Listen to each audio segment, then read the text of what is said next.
Sejam todos muito bem-vindos a mais um episódio do Podicólogas. Hoje eu vou lembrar de me apresentar, que às vezes eu saio falando e já trago o convidado. Meu nome é Karina Pirró, eu sou psicóloga. Hoje é meu aniversário, deixa seus parabéns aqui para mim, eu adoro aniversário. E para comemorar 2 anos de Podicólogas com vocês, eu trouxe uma convidada que veio aqui lá no comecinho do Podicólogas.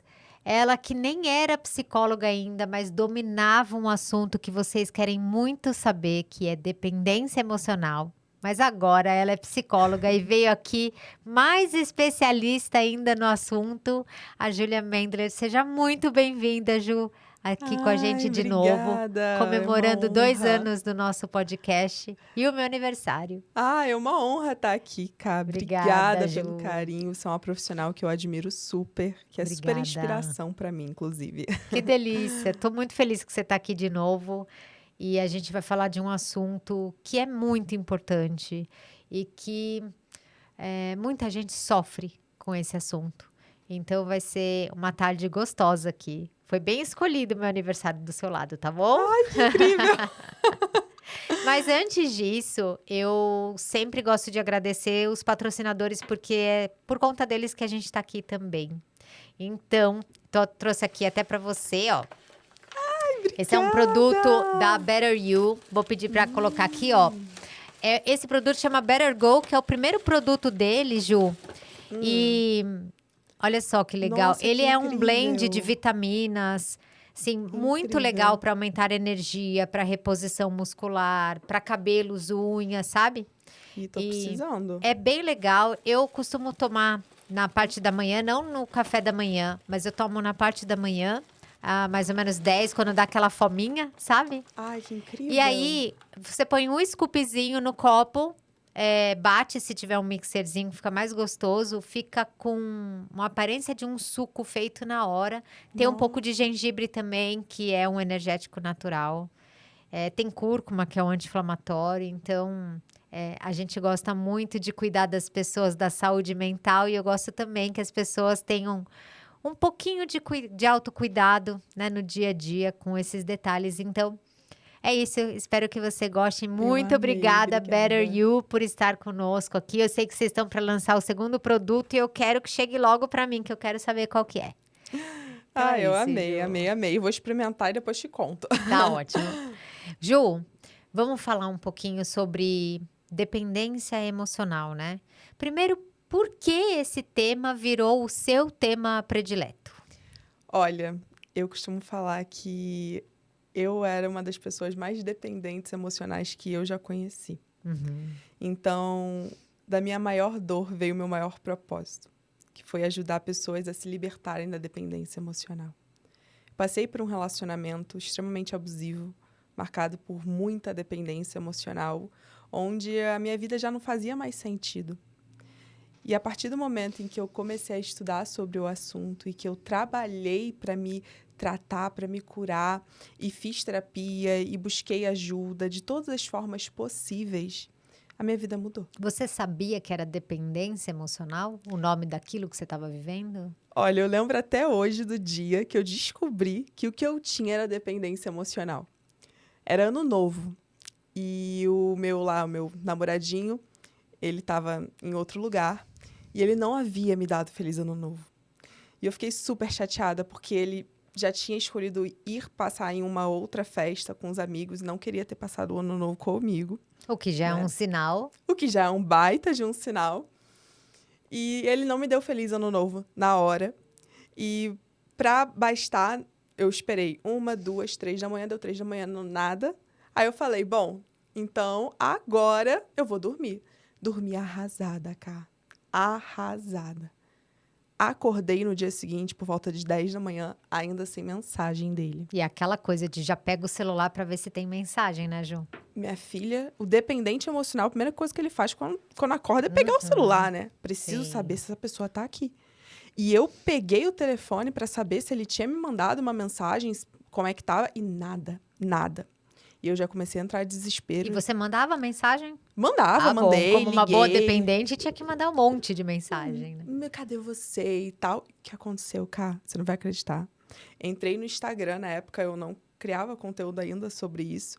Entrei no Instagram, cliquei no negócio lá das amizades, né? No story de uma amiga dele, foto dele com uma mulher no story.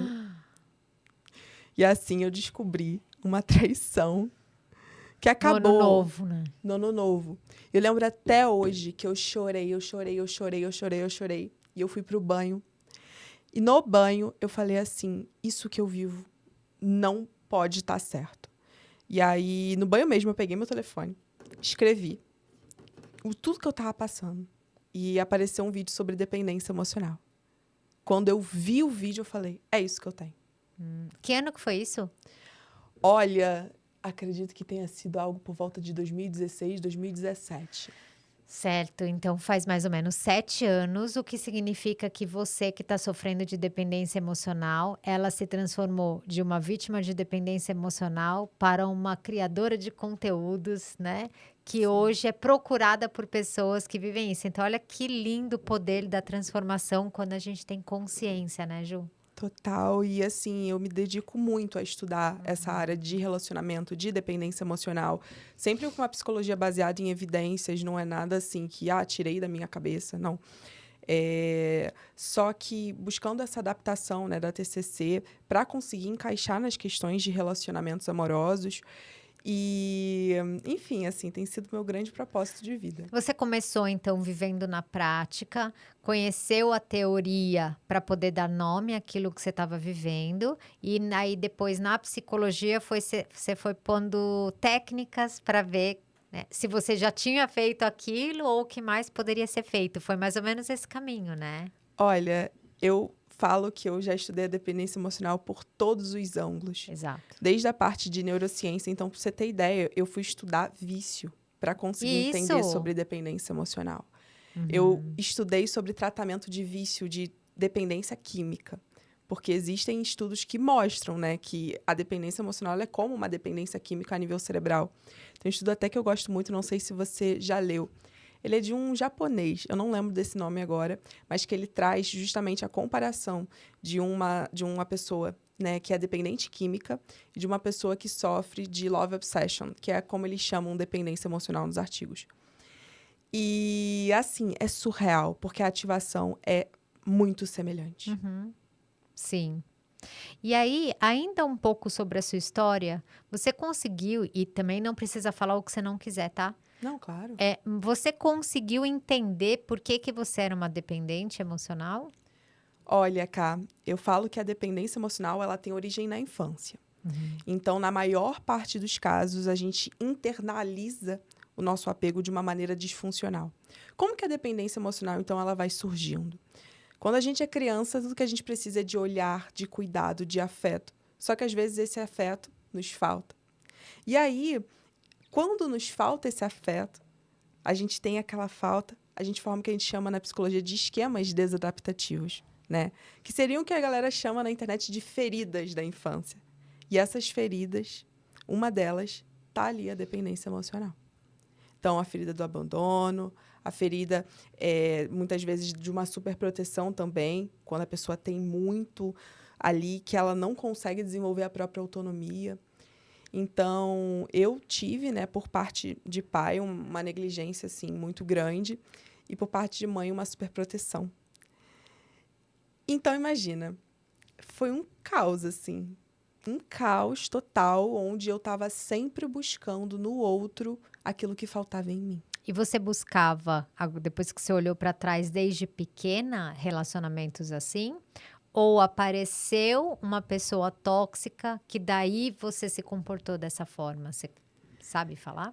É que o dependente emocional, ele tem uma coisa extremamente curiosa, né? Que a gente está sempre buscando pessoas indisponíveis. Então, eu tinha quase que uma sensação, um desejo por buscar pessoas que não estavam nem aí para mim, ou se estavam aí para mim, era para me controlar. Veja, eu tinha esse padrão de repetição. De busca. Porque, de forma inconsciente, o dependente emocional acredita que nunca vai ser amado. Então, ele está sempre buscando o quê? Pessoas que confirmam essa crença dele, de que ele nunca vai ser amado.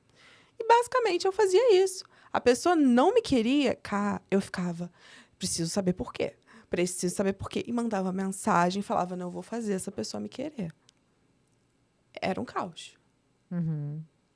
É interessante esse tema, Ju, porque eu estava pensando, né? Sempre que eu convido alguém aqui, eu fico refletindo sobre o assunto antes. E aí eu penso o seguinte, que todo mundo, quando fala de dependência emocional, pensa já em algo muito ruim. Que ser dependente emocional é algo muito ruim. A gente já vê uma pessoa sofrida, né, enfraquecida, precisando do outro. Mas é interessante o termo, porque dependente emocional nós somos todos, né? E eu acho que é legal a gente diferenciar, a gente precisa, tá mais que provado, aliás, tá mais que provado que conexões sociais, o que é uma dependência emocional, deixa a gente mais saudável e viver mais, e a independência, né, ou seja, a não conexão social também leva à morte mais cedo, 10 anos mais cedo, é o equivalente a 15 cigarros por dia, né, que são os estudos falam. Mas a gente está falando, talvez, a diferença entre uma dependência emocional doentia, né? Sim, com certeza. A gente usa muito esse termo porque é o termo que Isso. ficou conhecido, mas ele é um termo de senso comum. É como eu te disse, nos artigos ele não aparece como dependência emocional. Ele aparece como love obsession, que é Que é justamente obsessão pelo amor, né? Aí obsessão faz mais pelo amor, sentido. né? Então, eu gosto, cara, até para não fazer uma confusão, de chamar de interdependência. É melhor. Essa interdependência, né? Quando a galera me questiona sobre isso, eu falo, com certeza. A gente não consegue ser feliz em solidão. A solidão, ela ameaça a saúde mental. Mas é sobre a gente saber estar em conjunto e saber aproveitar os momentos só. Perfeito. É o equilíbrio. E a interdependência entra aí. Arrasou. Essa é a grande diferença, a dependência emocional, que seria essa obsessão pelo amor, e a interdependência, que seria a parte saudável. E a palavra que você falou é muito boa, que é uma... eu consigo me autorregular sozinha, Uhum. e eu consigo... Autorregular, para quem não sabe, eu consigo encontrar ferramentas internas para eu me acalmar, para eu ficar bem. Mas eu também gosto de encontrar pessoas corregular, né? Eu me encontro com você, eu falo pra você que aconteceu algo ruim e você me ajuda a me regular. Isso é muito bom. Mas a dependência emocional é do tipo, muitas vezes nem sabe se autorregular, né? Não, Precisa do outro não. pra se regular. O dependente emocional, ele precisa do outro totalmente para se regular. Então, o que acontece? Por que o dependente emocional ele é viciado em celular? Porque ele sente uma ansiedade muito grande ao pensar que ele vai ser deixado, ao pensar que aquela pessoa vai embora. E para aquilo é uma ameaça. É como se ele tivesse em ameaça de vida, porque ele acredita que não pode viver sem o outro, que ele precisa do outro para sobreviver. E do outro, quando eu trago o outro, é o parceiro amoroso ali, principalmente. Então, na tentativa de baixar essa ansiedade, ele fica ali buscando saber se a pessoa ainda o quer, buscando saber se a pessoa ainda está ali. Manda 350 mensagens. E aí, qual é o fechamento dessa história? A pessoa, geralmente, o parceiro do outro lado, não aguenta. Fala assim, gente, pessoa maluca, não dá pra mim. E aí ele vai embora.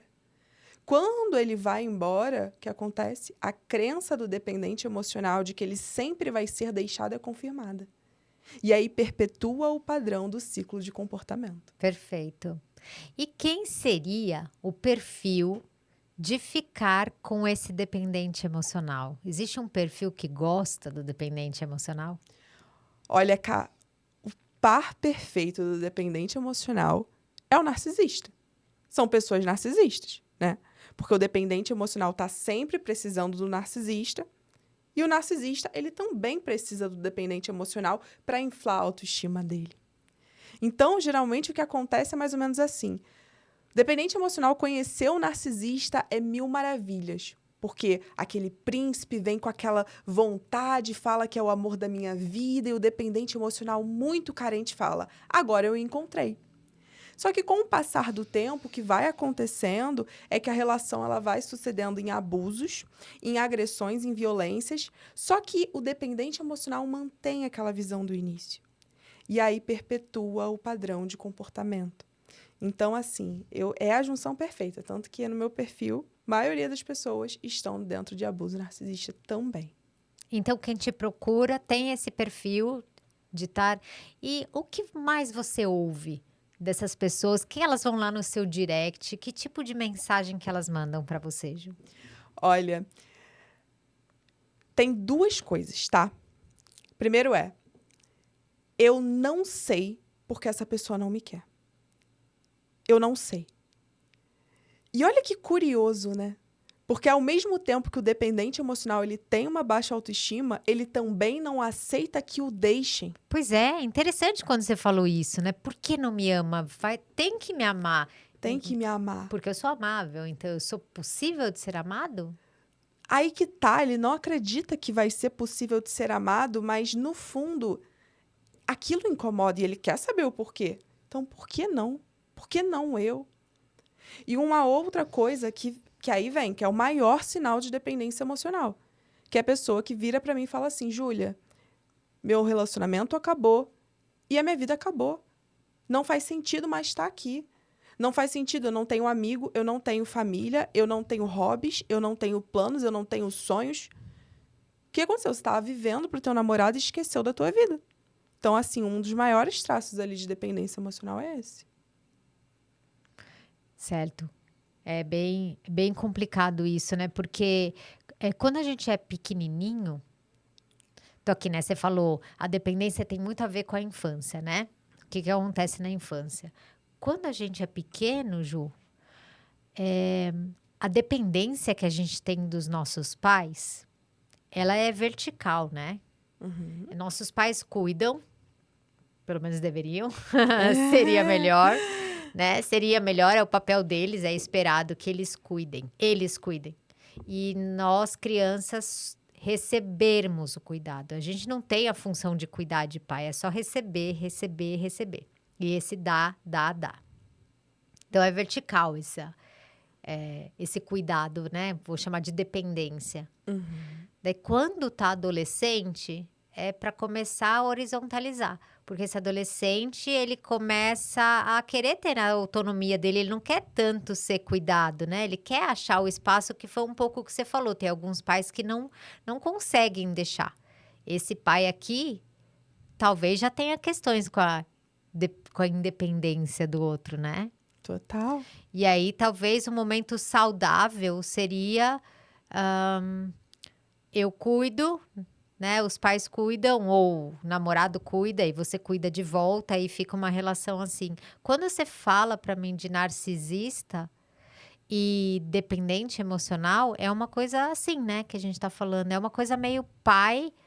A menina esperando receber, se ela for a dependente emocional, ela esperando receber o cuidado desse pai, né?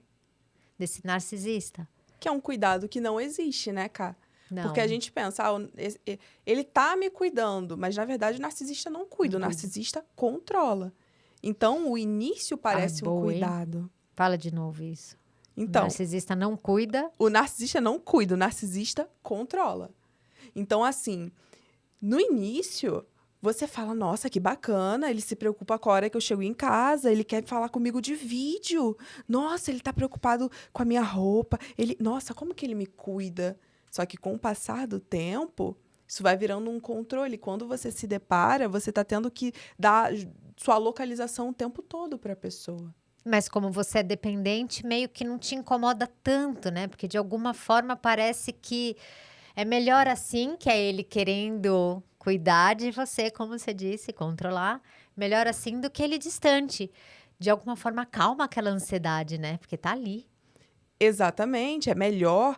E é por isso eu trago que a dependência emocional ela é como uma droga. Você sabe que a pessoa ela não te faz bem, todo mundo sabe que a droga não faz bem, mas a pessoa ela insiste em usar. Assim como o dependente emocional insiste no relacionamento. Porque essa questão muito do precisar. Acontece muito chegar no meu consultório de pessoas falarem assim, Júlia, eu não amo essa pessoa, mas eu fico desesperado quando ela vai embora. Ficam com taquicardia, tremedeira, suor. Ou seja, uma crise de abstinência. Porque justamente o teu cérebro, ele se acostumou a basicamente encontrar prazer apenas naquela relação. Então é surreal. Quando assim. você estudou, tem estudado tudo, né? A questão da dependência emocional. Então, você se deparou com vício, é um tema. Eu vi você falando a palavra apego também. Você Sim. chegou a ler mais de apego. Tem mais alguma coisa na psicologia, além de vício e de apego? Então, isso vamos dizer, uma discordância na psicologia, tá? Tem alguns estudiosos que colocam que o apego, ele é um vício. E outros estudiosos que falam que não, que o apego, ele não é um vício. O apego, ele pode ser disfuncional. E aí entrar e ser como um vício. Sim. Então, assim, quando eu sou mais da outra linha, tá? Porque eu gosto da teoria do apego. Eu acredito na ideia do apego seguro. Eu acho que faz muito mais sentido. Sim. Eu não gosto de jogar que todo apego é vício. Por exemplo, o Walter Rizzo, que ele é um psicólogo, tá, da TCC, que foi um dos primeiros a falar sobre o termo de dependência emocional, ele traz o apego como vício. E até aí, ok. Eu não sei também se é por conta da tradução. Pode ser, né? Ele escreve em italiano, em espanhol, então eu li em português. Né? Enfim. Então, na teoria do apego, basicamente é o quê? A gente vai ter diversos tipos de apego.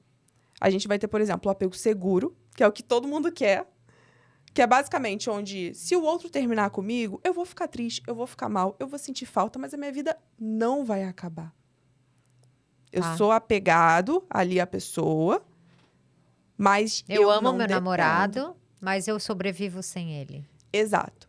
Esse é o apego seguro. Vou ficar triste, mas eu consigo sobreviver, né? Se meu namorado me deixar, eu vou sobreviver.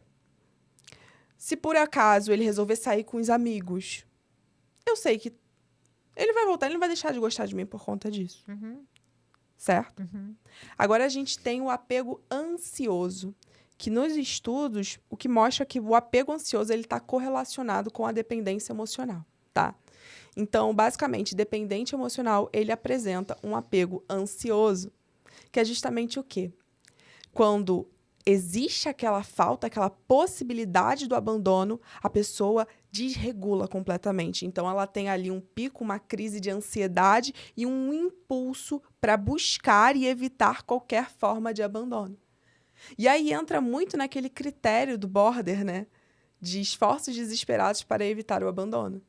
E é por isso que muita gente fala sobre a correlação do borderline com a dependência emocional, né? Que não é a mesma coisa, Sim, mas é um sintoma. todo borderline, não sei se posso falar isso, tá? Mas quase todos, pra gente não falar, né? Quase todos os borderlines, eles têm uma dependência emocional, mas nem todo dependente emocional é um borderline. Perfeito. É exatamente isso. Inclusive, todo mundo fala, dependência emocional é um transtorno. Não, dependência emocional não é um transtorno. Quando me questionam até a nível assim mais psicológico, eu falo que dependência emocional é um comportamento.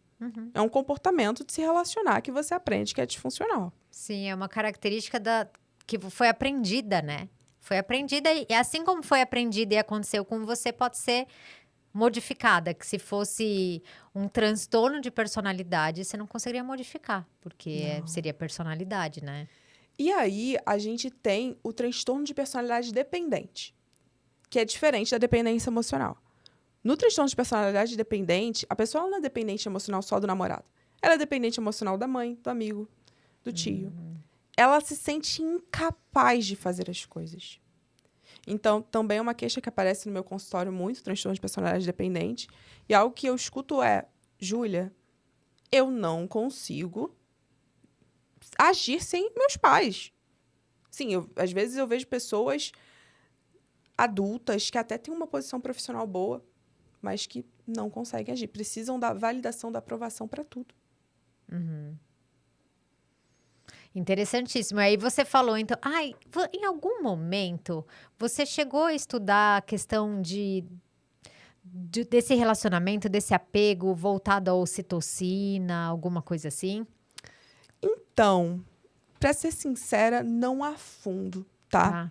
Assim, quando a gente entra na questão da dependência emocional, do vício, a gente fala muito sobre a dopamina. É dopamina, né? sim. Uhum. Que é basicamente o que acontece, né? Então, assim como um vício, dependente emocional para de sentir prazer, porque é como se só tem dopamina se o outro me quer. Se o outro não me quer, não tem dopamina.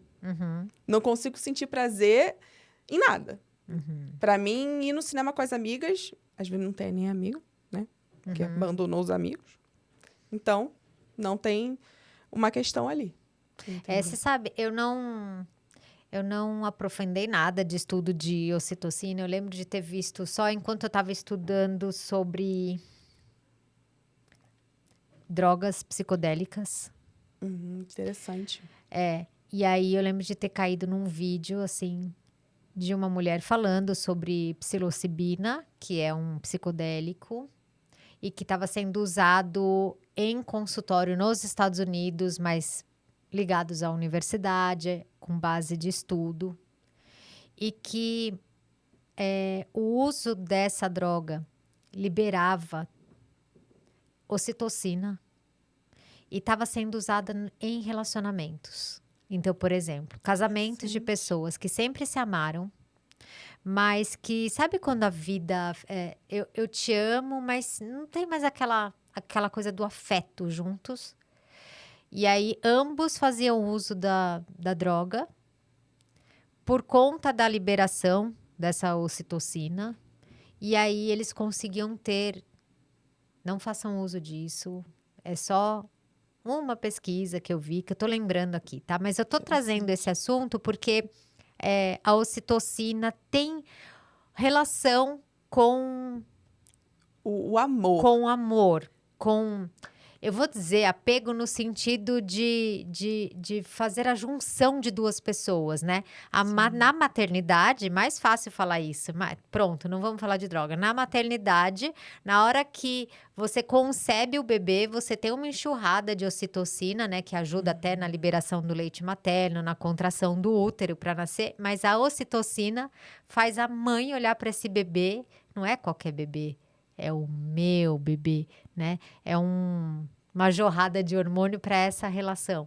Né? Sim, exato. A ocitocina a galera chama muito de hormônio do amor, né? Então, é do amor, né? E não do apego. Do amor. Mas tá falando isso porque você disse que tem teoria que fala do apego como algo sempre doentio, mas eu acho que é da natureza humana o apego. É importante que tenha essa ligação, né? É que o que acontece?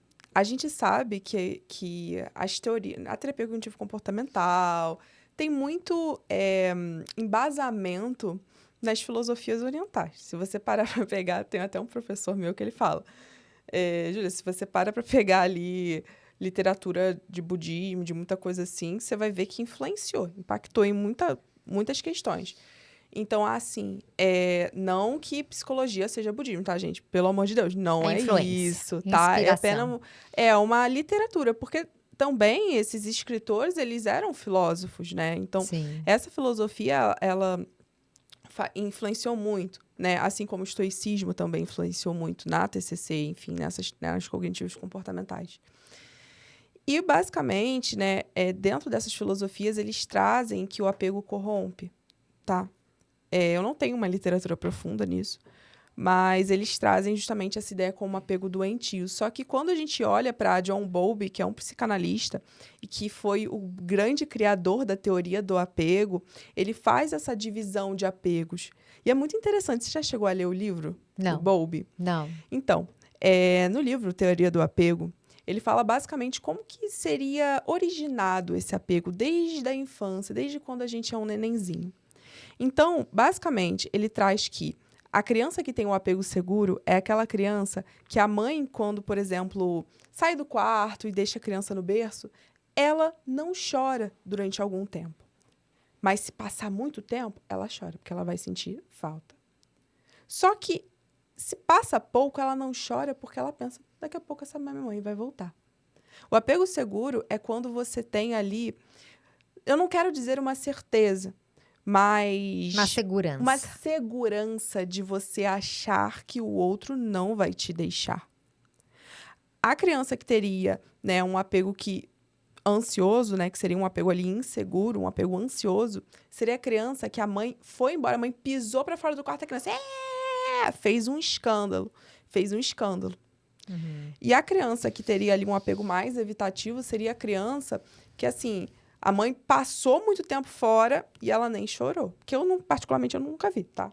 E seria o apego? O apego mais evitativo, entendeu? Como que é o evitativo? Ai, é muito interessante, porque, inclusive, olha que interessante. É possível mudar de apego, tá? Ao longo da vida. Muita gente fala assim, Júlia, mas eu tive o desenvolvimento de tal apego na infância. Vou estar condenado nisso para sempre? Não. O que os estudos mostram é que a gente pode mudar de apego. Então, existem muitos dependentes emocionais que depois que saem da dependência emocional, acontece o quê? Começam a se tornar pessoas evitativas. É o tal do bloqueio emocional. Que na psicologia, né, a gente chama de apego evitativo. Quando eu evito me relacionar com o outro. Mas não é porque eu não quero, não é porque eu não queiro um relacionamento. É porque eu tenho medo de me relacionar e sofrer. Só que tem um problema nisso, cara. Porque quando a gente se afasta do amor pelo medo de sofrer, na verdade, a gente já está sofrendo. Porque quem quer viver sem o amor? Quem quer viver sem o se relacionar?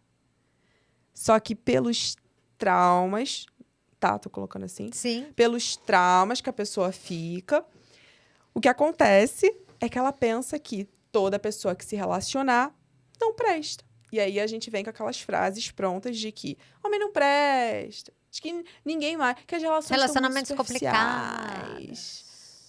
Todo mundo é muita gente, né? Todo mundo. Então, acho que uma dica boa, né? Quando você começa a falar todo mundo, ninguém, nunca, é sempre assim, já tem generalização. Já é uma distorção. Já é uma distorção. Eu tenho uma pergunta que eu sempre faço para o paciente quando ele chega para mim e fala assim, Júlia, sabe o que é? É que eu tô num bloqueio emocional. É que eu não quero mais me relacionar.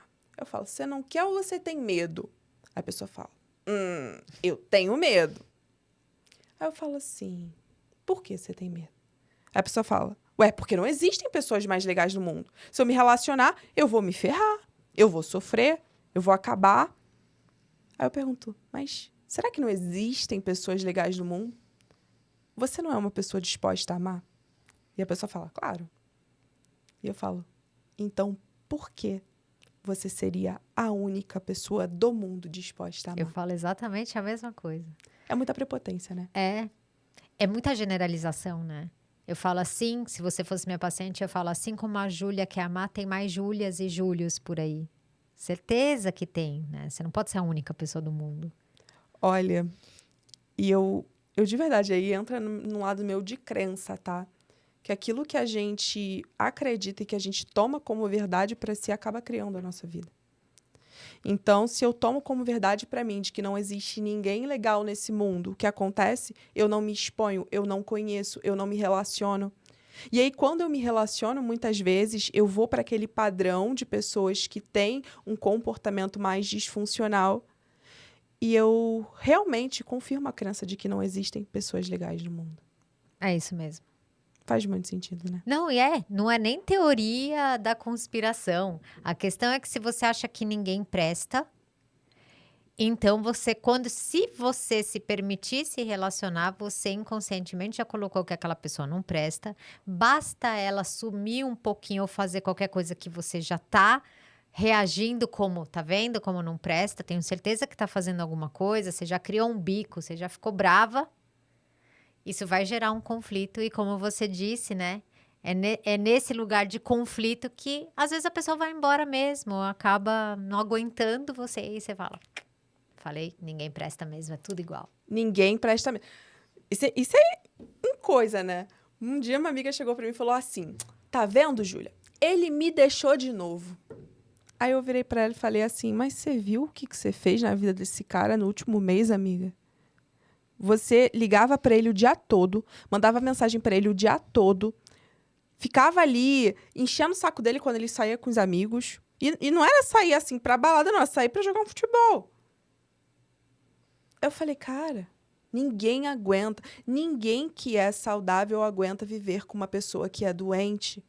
Então, se eu sou uma pessoa que quero controlar, se eu sou uma pessoa que estou ali o tempo todo precisando do outro, eu não estou saudável. E se eu não estou saudável, a pessoa que estiver saudável, ela não vai querer estar comigo. Por isso, eu só vou atrair pessoas que são doentes. Com certeza. Hoje que você está já amadurecida nessa questão da dependência, você aguentaria um dependente emocional? Não.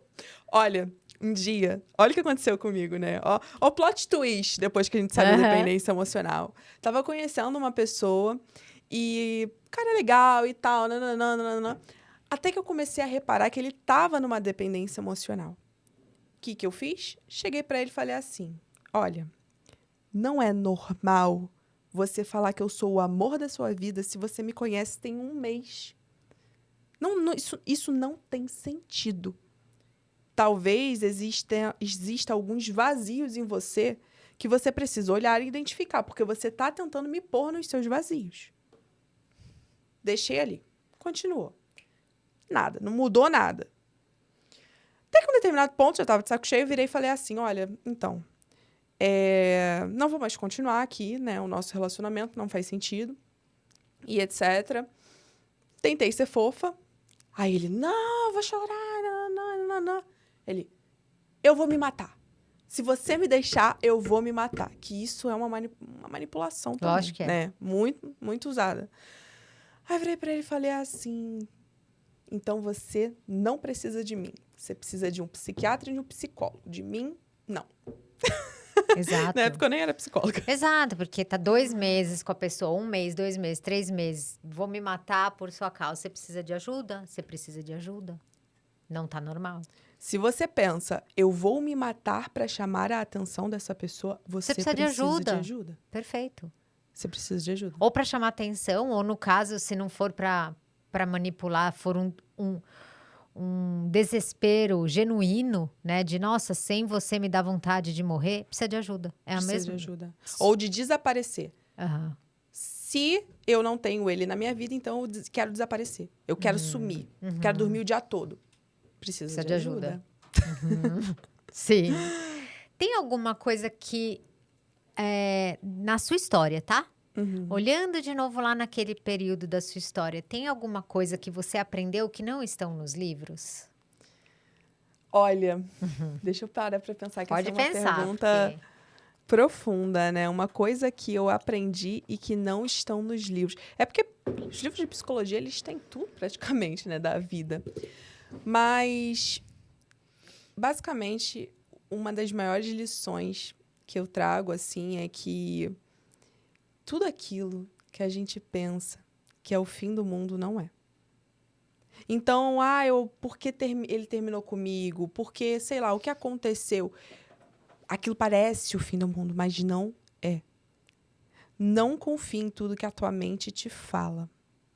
Inclusive, eu tenho estudado muito sobre terapia de aceitação e compromisso. Eu amo a ACT, né? Eu acredito que você conheça, por conta da psicologia hospitalar, é muito usada, A terceira onda. A terceira onda, amo. E, justamente, ele traz, né, a ideia de que a nossa mente mente.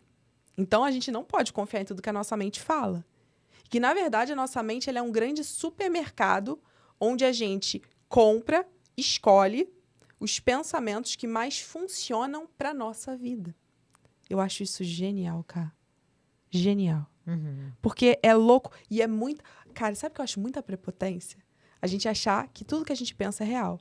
Então, a gente pensa, por exemplo, de que não existe mais pessoas boas no mundo, que não vou encontrar ninguém. Nossa, você é o gênio da lâmpada. Você descobriu. Você é uau. Por que você tem razão sempre? Quantas pessoas você conhece para falar isso, né? Porque no mundo tem 5 bilhões de pessoas. Quantas te fizeram sofrer para você tirar essa conclusão? Exato. Quantas? 100? 5 bilhões é bem mais do que 100, né?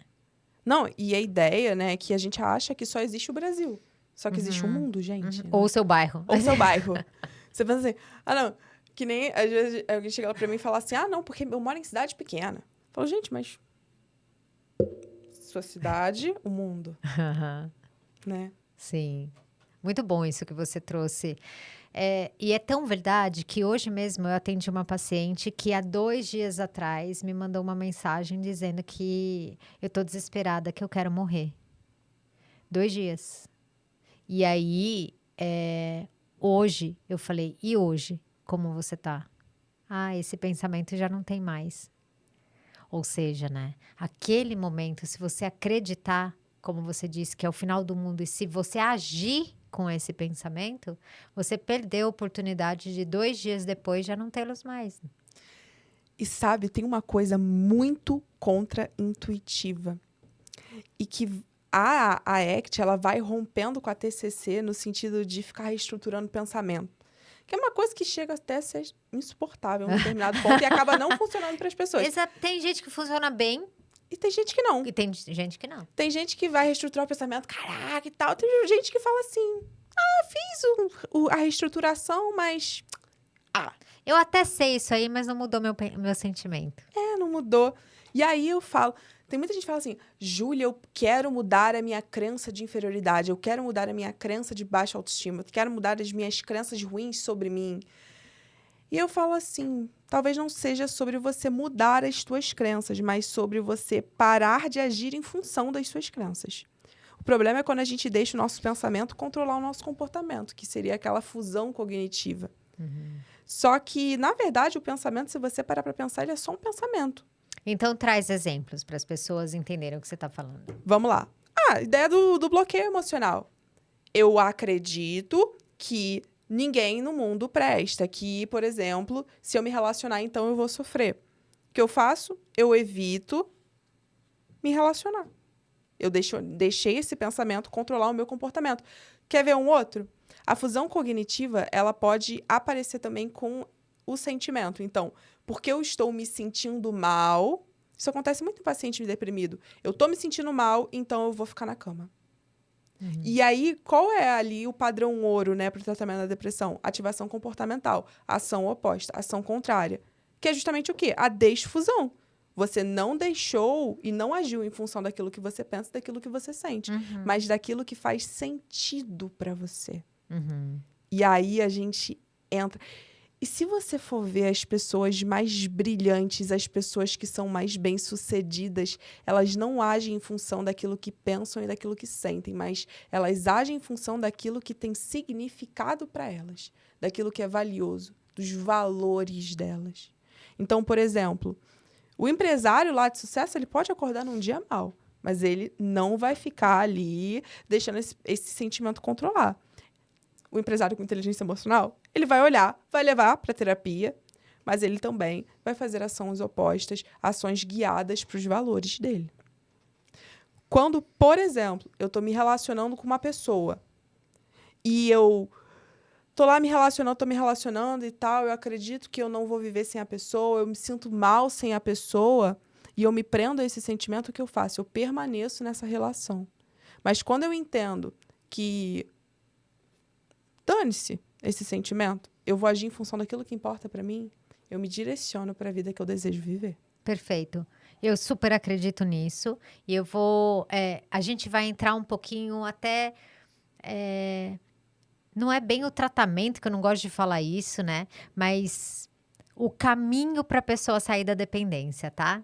Então, quando você fala isso, eu penso o seguinte... Uma pessoa que ela tá se sentindo, como essa falou, com baixa autoestima e super dependente. E ela tá nessa relação ainda. E o que você tá falando é que, embora ela esteja ainda nessa relação, embora a autoestima dela esteja em frangalhos, se ela quer ter um resgate da autoestima, e esse é o grande objetivo dela, ela teria que... pelo menos escrever o que ela poderia estar fazendo para aumentar a autoestima. Porque ela vai ter, como você disse, pensamentos e sentimentos contrários a isso. Mas se ela colocar que para ter autoestima precisa disso, eu preciso cuidar do meu cabelo, eu preciso fazer minha unha, eu preciso estar melhor com o meu corpo, cada um sabe o que ajudaria na sua autoestima. Seria agir mesmo sem vontade, em direção a essas pequenas conquistas. É isso que você está falando, Ju? Perfeito, né? Então, assim, dependência emocional, tá? Quando a gente vai falar sobre sair da dependência emocional, dependente emocional, ele não vai querer, por exemplo, sair com os amigos, deixar de sair com o namorado lá tóxico para sair com os amigos. Não. Não. Só que ele vai precisar. Porque ele precisa entender que aquela relação não é a única relação da vida dele. Até quando a gente fala, né, de sair da dependência emocional, eu acho muito interessante a ACT, porque existem ali várias crenças que às vezes são crenças extremamente enraizadas, de abandono, de enfim. E aí, quando a pessoa age em prol da vida significativa dela, tudo muda. Então, sempre falo assim, um exercício, tá? Para você que tá aí com dependência emocional. Pensa na relação que você deseja e se pergunta o quanto a relação que eu estou se aproxima da relação que eu desejo. Porque se você para pensar, em geral, o relacionamento que você vai estar, ele é justamente o contrário do relacionamento que você deseja. E aí, olha que louco. Você acredita que você não vai ser feliz sem essa pessoa, mas ao fazer esse exercício, você percebe que, na verdade, é estando com essa pessoa que você está se afastando da felicidade. Perfeito. É isso mesmo. E o que no dia a dia, tá? A pessoa tá lá no seu consultório, dependente emocional, que metáforas que você usa e que estratégias que você trabalha com essas pessoas? Metáfora, né? Eu uso muita metáfora e eu crio a metáfora na hora que faz sentido pro paciente. Eu adapto. Eu também. Mas eu vou contar de uma, então, tá?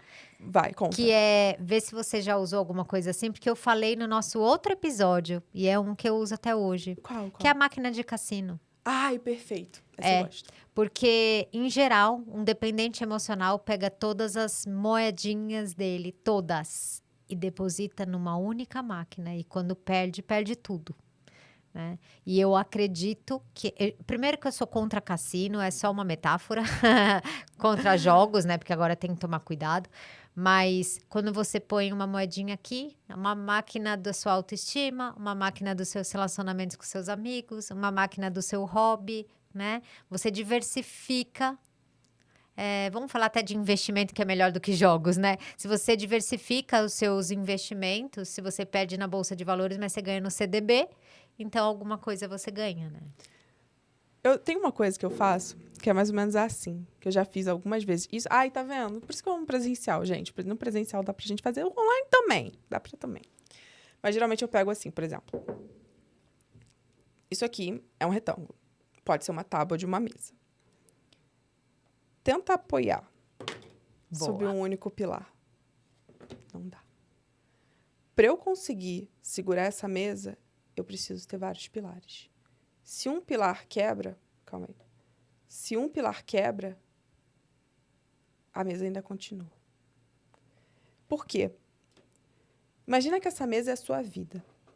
Se você apoia a tua vida sobre um único relacionamento, e vamos ser muito sinceras, a ideia do para sempre o outro vai estar ao meu lado, ela é muito ilusória, porque a gente não sabe se o outro vai sempre querer estar ao meu lado. E isso é muito ansiogênico para quem é dependente emocional. Mas se, por exemplo, o outro sai, eu ainda tenho coisas que significam a minha vida. E é basicamente isso que você tem que focar em construir. Os outros pilares da sua vida. Além disso, de construir esses outros pilares em terapia, e aí é uma coisa que só dá para fazer em terapia, tá? E aí eu gosto muito da terapia do esquema. Tenho estudado muito sobre terapia do esquema. Justamente porque a dependência emocional está muito ligada com esses esquemas desadaptativos, que seriam essas feridas da infância. E aí você vai, junto com o terapeuta, fazer, né, ali um plano de tratamento, buscar mesmo tratar essas feridas, esses esquemas, modificar a relação do apego que a gente conversou. Então, tudo isso. Muito bom. No seu processo, que eu gosto mais de saber de história pessoal, até das técnicas, quais foram os pilares que você foi buscar e que te fizeram ser uma mulher interdependente emocional e não dependente emocional? Olha, interessante isso, porque quando eu saí da dependência emocional, né, quando eu estava saindo, quando eu estava naquele meio, eu falei assim, um dia eu me olhei no espelho e eu falei, eu vivi para essa pessoa. Eu preciso viver para mim agora. E aí, cara, juro, eu não sabia nem o que eu gostava de comer. Ia pedir coisa no iFood, eu não sabia o que pedir. Eu falei, agora eu preciso me redescobrir, as minhas vontades, os meus desejos. E ali, eu fiz um combinado comigo de que eu iria construir esses novos pilares. Que eu iria, de fato, ver outras coisas que significavam na minha vida. Inclusive, nesse momento também, depois de um tempo, foi quando eu larguei a medicina, troquei pela psicologia, porque era o que fazia mais sentido para mim, né? Então, foi um longo processo de saída da dependência emocional, onde, basicamente, eu falei, não, eu vou fazer a profissão que eu amo, que eu quero. Não vou fazer a profissão que as pessoas falam para fazer, né? Então, eu fui seguindo, fui fazendo, e quando eu vi, eu estava reconstruída. Eu era uma pessoa que tinha gostos, hobbies, desejos, planos, sonhos, aspirações. Então, automaticamente, cá, quando eu entrava conhecia uma pessoa, eu não colocava o outro como centro da minha vida, porque eu tinha outras prioridades. Olha que louco, tá? Olha que louco. E eu entendo que existe aí uma influência da paixão, mas enquanto adultos a gente precisa dar uma freada, porque senão ferrou. Que você mal conheceu essa pessoa e ela já é prioridade na sua vida. Então, você deixa de trabalhar para responder ela, você deixa de estudar para responder ela, você deixa de ver seus amigos para sair com ela. Deixa de ir para academia para jantar com ela, né? E aí eu falo, a pessoa mal chegou na tua vida, como que você já está dando essa prioridade para ela? O conhecer o outro é aos poucos, a confiança se constrói aos poucos, não é apostar todas as fichas de uma vez, é ir dando a ficha um pouquinho, olha, eu vou investir, o outro investe, eu invisto um pouco, o outro investe, eu invisto um pouco. Então, eu vejo, sim, até muita gente fala sobre a dependência emocional ser um distúrbio de prioridade, né? Acho interessante, porque de fato é. É verdade. Uhum. Ela é para entrar naquele calendário que já está pronto, seu, né? Que é a sua vida. E se essa pessoa entrar, é onde ela cabe aqui. Não vou tirar outra coisa para ela entrar. Olha, eu vou te falar, há uns tempos atrás, isso aconteceu comigo. Enfim, conheci um carinha lá, e aí, o carinha tava exigindo que eu priorizasse ele, muito assim, tipo, nossa, você não demorou pra me responder. Mal eu conheci o cara, eu falei, cara... Aí ele, você não me priorizou? Eu falei, não, tô te conhecendo, como eu quero, como eu vou te tornar a prioridade central do meu dia? Porque eu te priorizo. Eu falo, cara, não deveria, você me conhece há muito pouco tempo. Muito bom. E é isso, bem que você falou, né? A gente tem que tomar cuidado porque a paixão, ela rouba a nossa racionalidade. E pode acontecer uma paixão, né? E a paixão, você quer tudo, você quer toda hora. E aí a agenda foi pro saco, né, Ju? E aí, você tem que tomar cuidado, porque a paixão, ela pode ou tornar a sua vida uau, e tem pessoas que performam super bem quando estão apaixonadas, eu vou melhorar, eu vou me motivar. A paixão, ela pode ser extremamente motivadora para você melhorar, ou ela pode te levar pro saco. Por quê? Porque você tá apaixonado, você esquece de viver. Você esquece da sua vida. E aí, você vive pro outro. Ferrou. Uhum. No final, quando você olha pra si, você fala, tá tudo desequilibrado aqui. Já fui de novo. Já fui de novo na dependência emocional, já embarquei. Porque a paixão também é um vício. A nível de cérebro, né? É um vício. Então, assim... A paixão é assaltante do córtex pré-frontal, né? De toda a racionalidade, tudo aquilo que... Então, precisa estar muito trabalhado antes até, né? De aparecer essa pessoa, precisa ter um compromisso com ela mesma sobre que lugar que eu vou pôr. Por mais apaixonada que você esteja, você precisa, né? E aprender a lidar com o impulso. A gente vive numa geração que não sabe lidar com o impulso. Então, eu tenho um impulso, eu vou, eu faço. Eu tenho impulso, eu vou, eu faço. Basicamente eu não sei me regular emocionalmente e controlar os meus impulsos.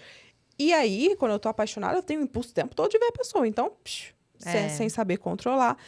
Inclusive, olha que interessante. Um dos pilares aí do processo, né, de tratamento... Eu sei que você não gosta muito, mas eu trago a ideia de tratamento dentro do consultório, né? Com psicólogo e tal. Da dependência emocional seria justamente treinar o controle de impulso. Uhum. Né? Sim. O que você vai fazer aí? Como é que você vai controlar esse impulso? Uhum. E pode controlar impulso, não necessariamente com o tema do amor, né? Porque quando a gente fala de impulso, a gente está falando de comida, a gente está falando de vontade de ficar no sofá, ao invés de ir para academia. Ou seja, a gente pode fazer um treino de ter controle dos impulsos em tantas coisas pequenas, né, Ju? Exato. E aí entra aquilo do fazer o que eu não quero. Você precisa fazer o que você não quer para você ter algo que você quer. Isso. Você precisa, por exemplo, não ver o boyzinho lá que você quer ver no momento para, sei lá, estudar porque você precisa. Ih, desculpa. É algum boyzinho? Não, amor. Ai, minha melhor amiga. Ela aguenta, ela aguenta. Outra, não, ela é engraçada. Fala aqui pra ela, ó. Quem que é que te ligou? Não, Alexia, ela fala pra mim, Júlia, eu acho que eu tô dependente emocional de você. Aí eu falo, então tem que parar. Ela me ligava todo dia de manhã, cara. Todo dia. E se eu não ligava, ela ficava... Sabe? Aí eu falei, interessante opa! esse tema, porque quando a gente fala de dependência emocional, em geral as pessoas pensam de namorados, né? Ou de relações amorosas, mas pode ser de amizade também, de Sim. pai e filho, filho com os pais. A gente tá falando de todo tipo de relacionamento, né? São em relacionamentos emaranhados, né? Onde você não sabe até que ponto começa você e termina o outro. Uhum. Então, existe dependência emocional de amizade e é bem cruel, assim. Bem difícil. Sim, né? Por que você não me ligou? Por que você não me atendeu? Eu fiz alguma coisa? Você vai sair com aquela amiga? Isso. Ai, que pena. Tomara que ela quebre a perna. É bem assim. Né? E agora é interessante porque teve uma hora que você estava falando sobre educação.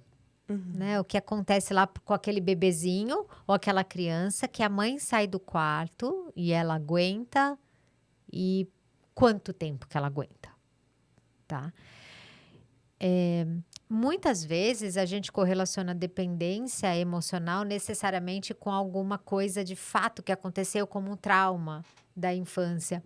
Mas sabe que eu tenho 2 filhas e eu pude observar uma coisa bem interessante, tá, Ju?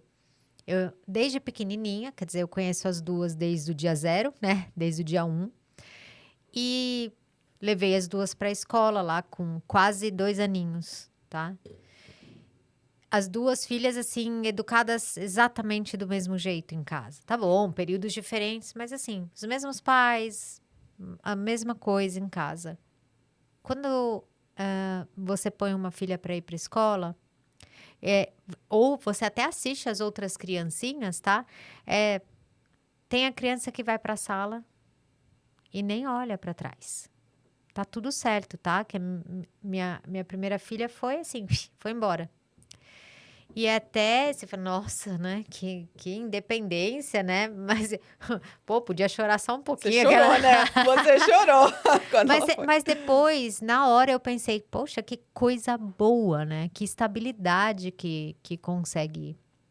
Então, ela foi porque ela sabia que Ela você ia estar sabia. lá pra você pegar ela. Isso, exatamente. Então, só que aí, quando eu comecei a aprofundar mais o estudo de personalidade, tem o Big Five, Sim. por exemplo. No Big Five, que a gente tem abertura, conscienciosidade, extroversão. Tá. No neuroticismo, que é o grau de instabilidade emocional, né? Todo mundo vive um estresse. Aquele momento é um momento de estresse para a criança que vai se separar da mãe. Toda criança sai um pouco do eixo, mas tem criança que sai demais do eixo e tem dificuldade de voltar. Então, tem criança que não consegue ir para a sala de aula, né? Não seria também a questão do apego relacionada não só a traumas ou dificuldades em casa, como também um traço de personalidade mais instável? Com certeza, sim. É aquilo, né? É um fator de personalidade, é um fator gênero. É tudo que influencia, né? Sim. Existem multifatores. Então, olha que interessante. Quando a gente fala, por exemplo, dos esquemas, que seriam o quê? Esquemas desadaptativos seriam essas feridas da infância. Então, quando a gente é criança, a gente precisa ter cuidado, afeto, proteção. E aí, falta isso, eu desenvolvo esses esquemas desadaptativos. Só explicando aqui, né? Isso, é legal. Importante. Existem pessoas que lidam com esses esquemas de maneira completamente diferente. Então, por exemplo, existem pessoas que têm o esquema do abandono. Ou seja, pessoas que acreditam que vão ser sempre abandonadas, que vão ser deixadas. E aí, tem uma que lida da forma, eu não vou me relacionar com ninguém. Não tenho o que fazer. Não tenho o que fazer. E se fecha para o mundo, se fecha para a vida. E tem a outra que vai se relacionar com todo mundo e adquirir um padrão ali de dependência emocional. Então, veja, é basicamente ali a mesma ferida, o mesmo esquema, com padrões de lidar completamente diferentes pelo fator da personalidade. Então, com certeza, cara. E tem gente que passa por cada coisa e lida bem pra caramba, que tu fala, caraca, a pessoa nasceu terapeutizada. Pois é, tem um grau de estabilidade, né? É uma criança que veio para o mundo mais estável. E também, de novo, não significa que não dá para a gente trabalhar em cima de um grau de instabilidade, né? E descobrir o caminho para ela, do que ela precisa para se sentir mais estável, que não seja só a dependência do outro, né? Não, é interessante isso, porque até quando a gente olha para a personalidade e a gente vai estudando um pouco mais sobre a personalidade, quando você olha, você fala assim, meu Deus, isso aqui é quase um atestado de quê? Porque você vê que, por exemplo, o neuroticismo, ele está mais relacionado com transtornos, Sim, né? sim. Depressão, transtorno de ansiedade, dependência emocional. Tudo. Minha filha, eu sou neuroticismo, meu, alto. Você? Extroversão baixa. Eu sou muito introvertida. Meu fator de extroversão é porque eu fui treinada. Então, eu fui terapeutizada para conseguir lidar com as situações. Porque na personalidade não me favoreceu nada. Perfeito você falar isso. E a gente fala que dentro do Big Five, os traços que dá mais para modificar são os traços de extroversão, que é isso, você pode treinar, e o neuroticismo, que é que você pode aprender a se autorregular e, né, ou corregular, né? Sim. Aprender a encontrar a... Mas assim, até mesmo a abertura ali, eu também treinei. Também dá. Eu treinei muito. Quer ver? Eu pulei de paraquedas. Pra mim, ali foi um treino de abertura. Que eu falei, eu quero viver essa experiência. E fui. Legal. Com medo, mas fui. Muito bom. Tem mais alguma coisa que você gosta de falar, que as pessoas precisam ouvir em geral, que você fala lá no seu Instagram? Olha, às vezes a gente pensa, quando se vê em quadro de dependência emocional, que é o fim. Então, a gente se vê destruída, acabada, desmotivada, às vezes com diversos tipos de problema. Sem saber o que fazer, a gente pensa que a gente está no fundo do poço. Só que a dependência emocional, ela não é o fim, mas ela é o início de uma nova vida. Porque a partir do momento em que você reconhece e identifica a dependência emocional, que você busca fazer terapia, que você busca ali um tratamento, que você vai também fazendo os seus movimentos para sair da dependência emocional, você descobre uma nova vida. Porque você descobre que relacionamento pode ser bom. Que relacionamento pode ter dificuldades? Pode. Mas que não é essa loucura que vai acabar e destruir a minha vida. Então, a vida muda e você começa a ter mais segurança em si. Então, grava isso. A dependência emocional, ela não é o fim, mas ela é o início de uma nova vida que eu vou ter daqui para frente. Perfeito. Algum livro que você indicaria? Tem algum que você acha... Sobre dependência emocional? Algo que a pessoa descobriu aqui nesse podcast, que nem você descobriu lá no YouTube, que, cara, talvez eu seja dependente emocional. Olha, vou te falar. O livro Amar ou Depender, do Walter Rizzo, ele é muito bom. Porque ele dá uma boa base ali sobre dependência emocional. É bem explicado. Ele tem cara de autoajuda, mas ele é bem escritinho, sabe? Bem bom mesmo. E o livro que eu sempre indico, que é o Saia da Sua Mente e Entre na Sua Vida. Eu amo esse livro. Ele é um livro de atividades e é um livro que abarca justamente a questão de não agir em prol do pensamento e do sentimento, mas agir em prol da vida significativa. Perfeito. E aí é super interessante. Ai, que delícia! Eu amei que você veio novamente aqui Tô muito feliz de você estar formada, cuidando de tanta gente, influenciando com seu conteúdo tantas pessoas. Sim, parceira de vida. Acho Muito muito legal, sabe, obrigada, Ju? Porque a gente sim. tá com um propósito maior, né? De ajudar as pessoas, assim. Tipo, muito obrigada mesmo por estar Nossa, aqui. eu que te agradeço, Caio. Eu Obrigada. acho, assim, a tua comunicação, ela é espetacular. A forma que você traz a psicologia, a tua experiência, porque você é uma profissional extremamente experiente. As histórias. Eu assisto podcast Ai, que que você vai, delícia. maravilhosa. E a forma que você consegue trazer um conhecimento que você vê que tem base, você vê que tem estudo, mas que não é um conhecimento que você não saiba falar. Sabe aquela ideia do psicologuês que eu vou falar um monte? Sim. Até o Du lá do Papo Mil Grau, sabe? Você já Sei. foi, né, no Fui, Papo? fui. Então, ele fala, Júlia, eu fico impressionado porque você também, eu acho que você também tem muito disso. Você fala a linguagem da pessoa normal. Você não fala o academicismo, Isso. né? E eu acho que isso é justamente você popularizar o conhecimento. E eu valorizo muito isso. Sim, porque senão não adianta, senão a gente vai falar para quem, para psicólogo, esse aí já tá na sua própria terapia, já tá, não é para eles, né, que a gente Não. fala. Eu gosto de trabalhar com o público final. Muito legal. Quer falar sua rede aí? Você pode falar aqui. Bom, meu Instagram é Julia Mendler e só isso mesmo. Isso, a gente vai deixar aqui para vocês, né? Vocês Isso. podem seguir o conteúdo dela, vão gostar muito.